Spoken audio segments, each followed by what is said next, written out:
ये जो एरा है इसको बोलते हैं डिजिटल एरा। सब कुछ डिजिटल है, सब कुछ मोबाइल पे हो रहा है, सब कुछ कंप्यूटर पे हो रहा है।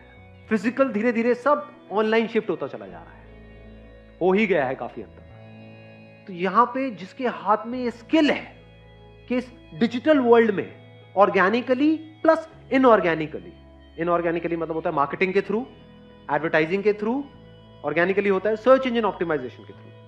जिसके पास में दोनों स्किल है, क्योंकि दोनों इंटरलिंक्ड है, इसको आप डिजिटल मार्केटिंग भी बोल सकते हो ब्रॉडली। जिसको डिजिटल मार्केटिंग आती है, जिसके अंदर ये स्किल है, उस बंदे की क्या वैल्यू है। अब इस बिजनेस को देखो, ये आइडिया शुरू कहां से हुआ था, अब हम इसको कहां लेकर के जाने वाले हैं। आपका टारगेट क्या है? स्टूडेंट्स जो 12th से निकले हैं वो आकर के सर्च करेंगे career options after 12th, career options after 10+2। इन वर्ड्स को जब भी कोई सर्च करे तो वहां पे 20 रिजल्ट्स आते हैं। क्या मैं अपनी ऐसी एक स्किल डेवलप कर सकता हूं कि उन 20 में से टॉप पे मेरा आ जाए, टॉप पे ना सही टॉप 5 में मेरा नाम आ जाए? क्या ये पॉसिबल है या इम्पॉसिबल है? अगर 3-4 महीने तक आप दिन रात लगे रहो अपनी वेबसाइट को, और वेबसाइट फ्री में बनती है, वेबसाइट की कोई खास कॉस्ट नहीं है, मतलब मान लो कितनी होगी, डोमेन वोमेन ये वो सब मिला करके 500 रुपए महीना, 1000 रुपए महीना मैक्सिमम। तो इन्वेस्टमेंट क्या हुई आपकी देखा जाए तो? कुछ भी नहीं जी। स्किल को एक्वायर कैसे कर रहे हो? सीख रहे हो। सर्च इंजन ऑप्टिमाइजेशन के बारे में कितने आर्टिकल्स हैं, तो वो बंदे जो स्किल में एक्सपर्ट हैं उन्होंने अपना सब कुछ शेयर किया हुआ है ऑनलाइन। इसके ऊपर अनलिमिटेड बुक्स हैं जो आप कहीं से भी परचेज कर सकते हो, अमेजॉन से, यहां से वहां से, जो बंदे इस पर्टिकुलर काम में एक्सपर्ट है। और अब इसमें अच्छी चीज क्या है, इसमें इंडिया और यूएस कुछ नहीं है, क्योंकि सर्च इंजन है।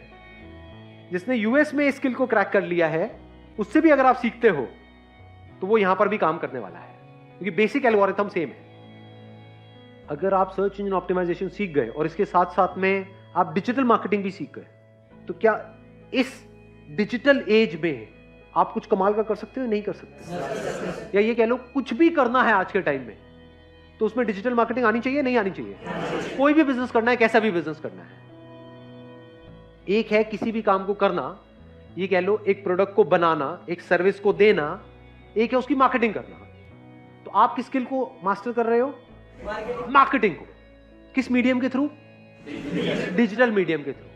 क्यों डिजिटल मीडियम के थ्रू? क्यों? अरे नंबर 1 सब कुछ डिजिटल है और होता ही चला जा रहा है। नंबर 2 सस्ता है। Digital marketing is much cheaper than traditional marketing. TV की एड, न्यूज़पेपर की एड लाखों करोड़ों रुपए की है, डिजिटल मार्केटिंग में 5-10 रुपए में ऐड हो जाती है। Extremely easy. मतलब अगर आज मुझे अपना करियर शुरू करना होगा जीरो से, मैं मान लेता हूं मेरी एज है 18-19 साल, मैं क्या करूंगा? डिजिटल मार्केटिंग सीखूंगा। डिजिटल मार्केटिंग से ज्यादा किसकी वैल्यू है आज के टाइम में? लगा लो दिमाग। इससे ऊपर किसी की वैल्यू है? इससे ऊपर किसी की वैल्यू नहीं है। इसकी वैल्यू उससे भी ज्यादा है जो कोई एक्स्ट्रा ऑर्डिनरी प्रोडक्ट बनाने की जिसके अंदर स्किल है, उससे भी ज्यादा वैल्यू है डिजिटल मार्केटिंग वाले की। क्योंकि मान लो आप एक एक्स्ट्रा ऑर्डिनरी प्रोडक्ट बना सकते हो, बेचोगे कैसे? कुछ भी चाहिए आज की डेट में आपको, तो पहले आदमी जाकर के गूगल पे सर्च करता है, बाद में डिसीजन लेता है कि क्या करना है। तो जो गूगल पे सर्च हो रहा है वहां पे 2 तरह से सर्चेस चलती है। एक है ऑर्गेनिक तरीका, यानी उसको मैंने बात करी थी सर्च इंजन ऑप्टिमाइजेशन की। दूसरा है सर्च इंजन मार्केटिंग, एड्स आती है वहां पे। जब एड्स आती है तो वहां से हम कॉल करते हैं, नहीं करते हैं? उन वेबसाइट्स पे जाते हैं, नहीं जाते हैं? देखते हैं, नहीं देखते हैं? ऐसे हम सर्च करते हैं, नहीं करते? रेस्टोरेंट्स नियर मी, है ना? या फिर जो भी आपको चाहिए, फॉर एग्जांपल घर में वॉलपेपर लगवाना है एक दीवार पे, तो आप कैसे करोगे? जाके मार्केट में धक्के खाओगे? क्या करोगे? गूगल पे जाकर के सर्च करोगे, वॉलपेपर रिटेलर्स नियर मी। सोचो जैसे ही किसी बंदे ने वो सर्च किया, अगर आपको डिजिटल मार्केटिंग आती है तो जरूरी नहीं है जो वॉलपेपर का काम कर रहा है उसको भी डिजिटल मार्केटिंग की स्किल आती है। ये 2 अलग अलग स्किल है ना। उसको वॉलपेपर चिपकाना तो आता है, उसको सैंपल दिखाना आता है, उसको बेचना आता है, उसको मार्केटिंग नहीं आती। मार्केटिंग किसको आती है? आपको आती है, आपने सीख ली है। 2-3 महीने 4 महीने लगा करके इस स्किल को डेवलप कर लिया, ये 1 साल लगा करके पक्के हो गए डिजिटल मार्केटिंग में।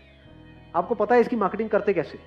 और जैसे किसी ने सर्च किया वॉलपेपर रिटेलर्स इन जो भी आपका एरिया है, मान लो नोएडा में रहते हो, आ गया इन नोएडा, और आपकी एड वहां पे टॉप पे आ जाती है, leading wallpaper retailer in Noida, call us for a free home demo. आपने क्या किया? इन वॉलपेपर वालों से और इन फ्लोरिंग वालों से टाइप कर लिया। तो जैसे ही कोई सर्च कर रहा है wooden flooring retailer in Noida, मान लो, ऐड आ रही है। ऐड किसकी है? वो आपकी है। उसमें किसकी कंपनी का नाम है? आपकी। आपके पास में कॉल आई, आपको डेमो के लिए बुलाया। जिस वक्त आप डेमो के लिए गए, डेमो मतलब क्या? वॉलपेपर लगवाने हैं, ये सैंपल्स हैं। बुक्स होती है वॉलपेपर्स की, पता है ना, देखा होगा आप लोगों ने, या फ्लोरिंग है तो उसके कुछ सैंपल्स होते हैं, तो वो आप अपने साथ में ले गए उस बंदे को। उसका क्या जा रहा है? क्या वॉलपेपर हाई मार्जिन गेम है, लो मार्जिन गेम है? बहुत हाई मार्जिन गेम है। तो उस बंदे से अगर आपने एक रीजनेबल भी टाइप कर लिया है कि भैया 5,000 का लगा तो 30% मेरा, 70% तेरा, उसका क्या जा रहा है? उसका तो बैठे बैठे काम हो रहा है। और वो अकेला नहीं है, उसके ऐसे 20 लोग हैं जो दुकानें खोल के बैठे हैं। किसी भी मार्केट में चले जाओ, वहां पे ऐसे कितने लोग नजर आएंगे जो दुकान खोल के बैठे हुए हैं और वेट कर रहे हैं कि कस्टमर हमारे पास में आए। तो अगर उनको आप काम देने लग जाओ रेगुलर, तो उसमें भी चूज करो उन 20 में से कौन सा बंदा आपको ढंका लग रहा है, जिससे बात करके आपको भी अच्छा लग रहा है। उसको सीधा बोलो ना कि मैं ये काम करता हूं, मेरे पास में बहुत लोग आते हैं। विजिटिंग कार्ड ही तो चाहिए। जा करके आपने मार्केट में बात करी इन लोगों से, और कितनी देर लगेगी आपके पास लोग आने में अगर आपको डिजिटल मार्केटिंग आती है तो। नोएडा में कितने लोग डेली सर्च करने वाले हैं वॉलपेपर के लिए, फ्लोरिंग के लिए, ऐसे अलग अलग चीजों के लिए? कितने लोग सर्च करते होंगे? कुछ आइडिया है? हजारों लोग सर्च कर रहे हैं। उन हजारों लोगों को आपकी ऐड दिख रही है जहां पर आप जा रहे हो डेमो देने के लिए। ऐड कितने में होती है? महीने का 2-3 हजार, 5,000। अगर आपने अपना 5,000 का भी एडवर्टाइजिंग का बजट बना लिया तो कितने क्लाइंट्स आप एक्वायर कर सकते हो अगर आपको डिजिटल मार्केटिंग आती है तो। अब यहां पे एक चैलेंज पता है क्या है बहुत बड़ा इंडिया में, जो मैंने ऑब्जर्व किया है, लोग एडवर्टाइजिंग को एज एन एक्सपेंस देखते हैं। ये बेवकूफ लोगों की निशानी है। Advertising is not an expense, it is an investment.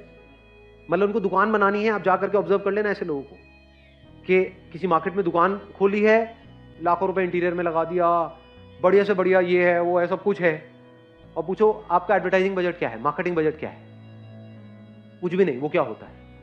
उनको बोलो मैं आपकी मार्केटिंग करूंगा, 10,000 रुपए महीने का लूंगा, वो कहेंगे भाई मैं नहीं दूंगा। समझ गए? इस बंदे ने लाखों रुपए लगा रखे हैं अपनी दुकान को बनाने में, उसकी टेबल चेयर है 50,000 रुपए की, और उसको बोलो 10,000 रुपए महीने का दे दे, नहीं देगा। तो ये प्रॉब्लम नहीं है, अपॉर्चुनिटी है। ये 5,000 रुपए आप अपनी जेब से लगाओ ना, उससे मत लो, वो देगा ही नहीं। सोच ही नहीं है यहां पे लोगों की। बट उसको बोलो कि भैया तेरा मैं माल बेचूंगा, मेरे को अपना डिस्ट्रीब्यूटर बना दे। एक रिटेलर को उसकी ईगो सोचो कितनी बूस्ट हो जाएगी कि मुझे डिस्ट्रीब्यूटर मिल गया। नहीं, खुश नहीं हो जाएगा? आप एक रिटेलर हो, आपके पास कोई आए बोले कि मैं आपके लिए काम लेकर के आऊंगा, मुझे इतना पैसा चाहिए, आप मना करोगे क्या? वो लिया बेटा, तू काम जितना लाना है, काम लाएगा तो पैसा मिलेगा, उसके लिए वो तैयार है। आप कहोगे भाई मुझे इतना पैसा महीने का दे दो और मैं आपके लिए काम लेकर के आऊंगा, वो कहेगा 1 रुपए भी नहीं मिलेगा। समझ गए मैं क्या कह रहा हूं? दोनों में फर्क समझ आ रहा है? तो इसी साइकी को समझ करके इसी साइकी से आप खेल जाओ। उसके लिए अगर आप काम करते भी हो, 10,000 रुपए ऐड लगा करके उसको 1 लाख का बिजनेस देते भी हो, तब भी वो रो रो करके आपको 10-20 हजार रुपए देगा। ये यहाँ पे बेसिक मेंटालिटी है इंडिया में। बट अगर आपने खुद अपना पैसा इन्वेस्ट किया, यानी 5,000 रुपए की ऐड करी और वहां से 50,000 रुपए का बिजनेस जनरेट किया, तो उसमें 30% भी अगर आपको मिला तो 15,000 रुपए आपका है। जब भी किसी को उस एरिया में वॉलपेपर चाहिएगा या फ्लोरिंग चाहिएगी या ऐसा कुछ भी चाहिएगा, तो वो गूगल पे सर्च करेगा, आपके पास में वो लीड आएगी। अब आपका आगे टाइप है जिनकी क्वालिटी भी अच्छी है और जो आपको मार्जिन भी अच्छा दे रहे हैं। आप वहां पर जा रहे हो और धीरे धीरे अपनी टीम बढ़ाते चले जा रहे हो। बढ़ानी ही पड़ेगी अगर ये काम एक्चुअल में आपको आता है तो, क्योंकि इतनी कॉल्स आ जाएंगी, हर जगह आप अकेले नहीं जा सकते। दिन में 20 लोगों ने 30 लोगों ने आपको डेमो के लिए बुला लिया, हर जगह अकेले जाओगे क्या? लोग चाहिए। अब यहां पे एक और बहुत बड़ा एडवांटेज आ गया, इंडिया में अनएम्प्लॉयमेंट बहुत ज्यादा है, लोगों की कोई कमी नहीं है, कितनी भी टीम बढ़ा ले। पहले अपने माइंड में रख लो, एक अमाउंट फिक्स कर लो, 5-10 हजार रुपए, वट एवर, इससे कम का काम मैं नहीं करूंगा। मैंने क्या कहा था अपने पहले सेशन में, याद है? बिजनेस में आगे बढ़ने के लिए ना बोलना ज्यादा इंपॉर्टेंट है। ये नहीं कि ये काम करना है जी, यहाँ पे 100 रुपए का, वहां पे भी आप पहुंच जाओ, नहीं 20 रुपए तो और आने देना, तो फंस जाओगे, फिर कभी कुछ बड़ा नहीं कर पाओगे लाइफ में।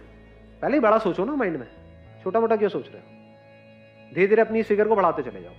फिर जैसे से आप एक कॉन्ट्रैक्टर हो तो आपने अपने माइंड में फिक्स किया हुआ है कि अच्छा ₹1,00,000 से नीचे का काम मैं नहीं करूंगा। ₹1,00,000 में ये जो काम होते हैं, मिनिमम बता रहा हूं 30% का मार्जिन होता है। तो अगर महीने के आप 3 घर में भी काम कर रहे हो, शुरू में वो एकदम से आपको 1,00,000 का काम नहीं देंगे, पहले छोटा मोटा काम कराएंगे 5-10 हजार रुपए का। जब ट्रस्ट हो जाएगा तो बड़ा काम भी आएगा तो सीधा आपको फोन करेंगे अगर आपने उनको सेटिस्फाई किया है तो। लाख लाख रुपए का काम भी करते हो और आगे वर्ड ऑफ माउथ स्प्रेड होता है, वो आगे रिकमेंड भी करते हैं, अगर खुद सेटिस्फाई होते हैं तो खुद के घर में कुछ भी होगा सीधा आपको फोन करेंगे। और आप भी ऐसे ही करते हो या नहीं करते हो? घर में क्या आपके कुछ लोग फिक्स नहीं हो गए? कोई भी काम कराना होता है सीधा उनको फोन जाता है। अब आपको ये पता है वो कितना कमा रहे हैं कितना नहीं? ये नहीं पता है। यही तो गेम है। और डिजिटल मार्केटिंग में मैंने सिर्फ एक चीज की बात करी है, इसमें हम बहुत कुछ कर सकते हो। मैंने एक पहले सेशन में एग्जांपल दिया था पेस्टिसाइड ट्रीटमेंट का। उसमें भी तो आप अगर खुद नहीं करना चाहते, आप कहते हो नहीं भाई मैं मशीन लेकर के कहां घूमूंगा ये वो व्हाटएवर, तो आप आगे टाइप नहीं कर सकते। क्योंकि पेस्टिसाइड ट्रीटमेंट करने वाले तो हजारों लोग बैठे हैं, बट उनको अपनी मार्केटिंग करनी नहीं आती है। उसमें भी किसी ऐसे को पकड़ो जिसने अभी नया नया काम शुरू किया है, शुरू तो कर लिया है, पैसा तो लगा दिया है, क्लाइंट्स नहीं है। एक तरह का आप कनेक्टिंग लिंक बन गए हो कस्टमर्स के बीच में और जो काम करने वाले लोग हैं उनके बीच में। उनके बीच में आप एक लिंक हो और आपकी पूरी की पूरी टीम है, 2 लोगों की, 5 लोगों की, 10 लोगों की, जैसे जैसे काम बढ़ता जा रहा है टीम भी बढ़ाते चले जा रहे हो। तो यहां से कितना काम हो सकता है, कोई अगर करना चाहता है तो कोई लिमिट नहीं है। अगर मार्केटिंग आती है अपर लिमिट कोई नहीं है। इन्वेस्टमेंट कितने में शुरू हुआ ये काम? 5-10 हज़ार रुपए, 20 हज़ार रुपए मैक्सिमम। और एक स्किल आ गई आपके पास में, स्किल की जो वैल्यू है ना, इसके बदले में पता है क्या मिलता है? सिर्फ पैसा नहीं मिलता है, कॉन्फिडेंस मिलता है। जिसके हाथ में स्किल होती है ना, वो पता है क्या बोलता है? ये बंद होता है, हो जाए ये सारा का सारा काम, मैं तो फिर से शुरू कर लूंगा। ऐसा वही बंदा बोल सकता है जिसके हाथ में स्किल हो, ना कि डिग्री हो।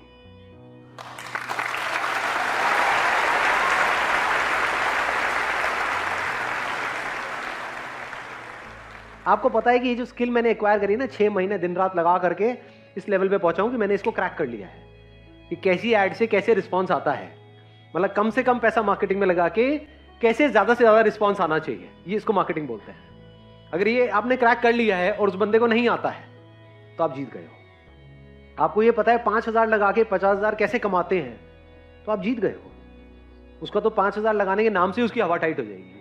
रेंट पे जगह ले रखी है, वहां पे 20-20 हज़ार रुपए रेंट दे रहा है महीने का, उसको बोलो 5,000 ऐड में लगाओ, नहीं। समझ गए ना? यहीं पे आप जीतोगे। आप बोलो 5,000 मैं लगाता हूं, तू मत लगा भाई, तेरे को 1 रुपए भी नहीं लगाना है, तेरा काम मैं बढ़ा रहा हूं। उसको और क्या चाहिए? हर कोई हाँ बोलेगा आपको, ना बोलने वाला कोई है ही नहीं। और कोई बड़ी वेबसाइट नहीं बनानी है, कोई बड़ा ये नहीं वो नहीं, कुछ नहीं जी। एक सिंपल सी वेबसाइट बनानी है, स्टैटिक, नॉट इवन डायनामिक, जो 1 घंटे में तैयार हो जाती है। ये है जो बिजनेस मॉडल आज जो हमने डिस्कस किया है। क्लियर है जी? yes, चलो जी, wish you all the very best. Thank you so much for coming.